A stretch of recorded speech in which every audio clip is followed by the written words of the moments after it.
அதிலும் குறிப்பாக ஏற்கனவே டெல்லி, ஜம்மு காஷ்மீர் போன்ற இடங்களெல்லாம் வெடி மருந்துகள், வெடி பொருட்கள் கைப்பற்றப்பட்டது. அதிலும் குறிப்பாக டெல்லியுடைய ஃபரிதாபாத், ஹரியானா அருகே இருக்கக்கூடிய பகுதியில் கிட்டத்தட்ட 360 கிலோ வெடிபொருள் மற்றும் துப்பாக்கி உள்ளிட்ட பயங்கர ஆயுதங்கள் எல்லாம் கைப்பற்றப்பட்டது. போலீசார் தீவிர ரோந்து பணி மற்றும் தீவிர கண்காணிப்பு பணியெல்லாம் மேற்கொண்டிருக்கிறார்கள். அந்த கைப்பற்றப்பட்ட இந்த வெடிபொருள் பொறுத்தவரை 360 கிலோ அது மிகப்பெரிய அசம்பாவிதம் செய்யக்கூடிய அளவுக்கான வெடிபொருள். அது சாதாரணமாக கடந்து போக முடியாது.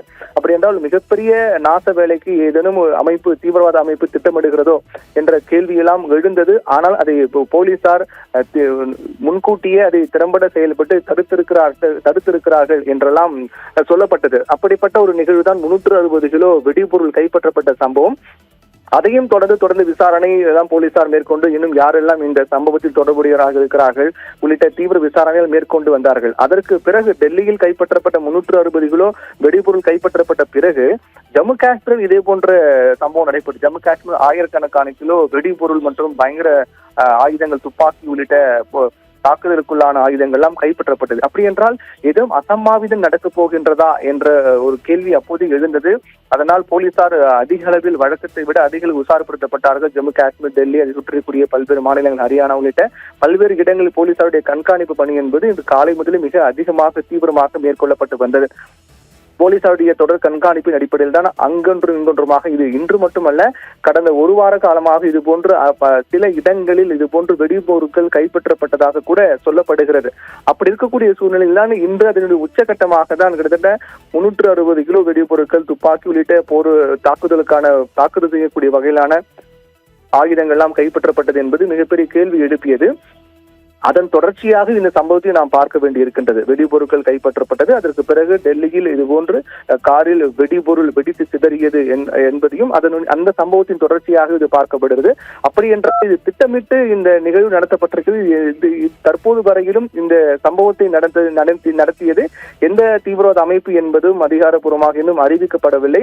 அது தொடர்பான தீவிர விசாரணை மேற்கொள்ளப்பட்டிருக்கிறது. அவருடைய திட்டம் என்ன, அவருடைய எந்த நிகழ்வை தடுப்பதற்காக இது போன்ற நாச வேலை ஈடுபட்டிருக்கிறார்கள் உள்ளிட்ட வேறு எங்கேனும் இது போன்று வெடிப்பதற்கு ஏதுவாக எங்கேனும் இது போன்ற வெடிபொருட்களாம் பதுக்கி வைக்கப்பட்டிருக்கிறதா, இதுபோன்று வெடிகுண்டு தாக்குதலுக்கு ஏதேனும் மிகப்பெரிய ஒரு சதி திட்டத்துக்கு ஏதேனும் முன்கூட்டியே திட்டமிடப்பட்டிருக்கிறதா, டெல்லி போன்று மற்ற இடங்கள், டெல்லியில் நடைபெற்ற அந்த செங்கோட்டை அருகே நடைபெற்ற நிகழ்வு போன்று டெல்லியிலே வேற எங்கேயாவது இது போன்ற நாசகார வேலையில் ஈடுபட திட்டமிடப்பட்டிருக்கிறதா உள்ளிட்ட பல்வேறு கோணங்களில் விசாரணை என்பது மிக தீவிரமாக மேற்கொள்ளப்பட்டு வருகிறது.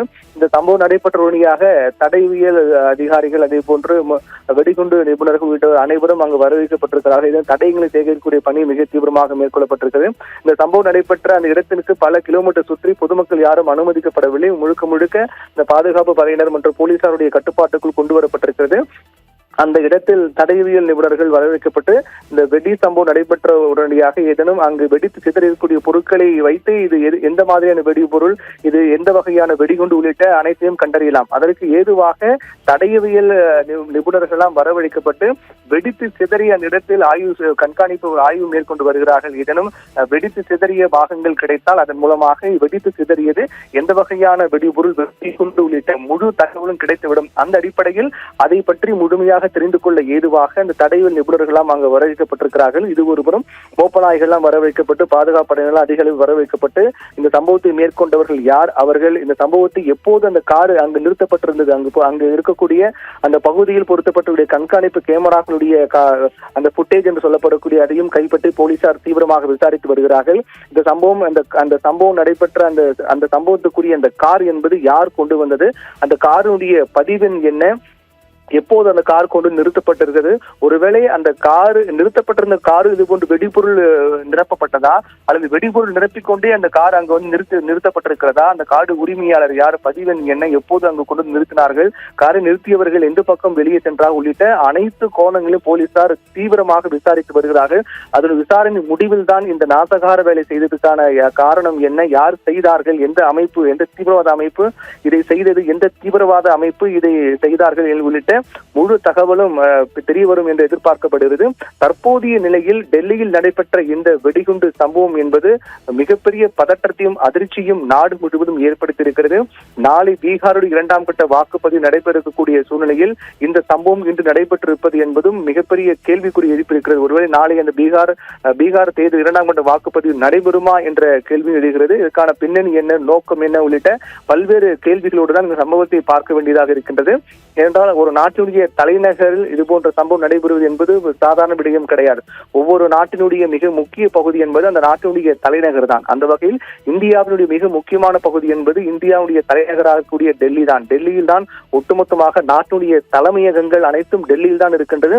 ஒட்டுமொத்த அதிகார அமைப்புகளும் அதிகார வரையமும் டெல்லியில் தான் இருக்கின்றது. அப்படிப்பட்ட மிக முக்கியமான இடமாக தான் டெல்லி என்பது இருக்கின்றது. அப்படிப்பட்ட டெல்லியில் இது போன்ற வெடிகுண்டு தாக்குதல் நடத்தப்பட்டிருப்பது என்பது மிகப்பெரிய ஒரு பதற்றத்தையும் அச்சத்தையும் பல்வேறு கேள்விகளையும் எழுப்பியிருப்பதாக தான் பார்க்க வேண்டியதாக இருக்கின்றது.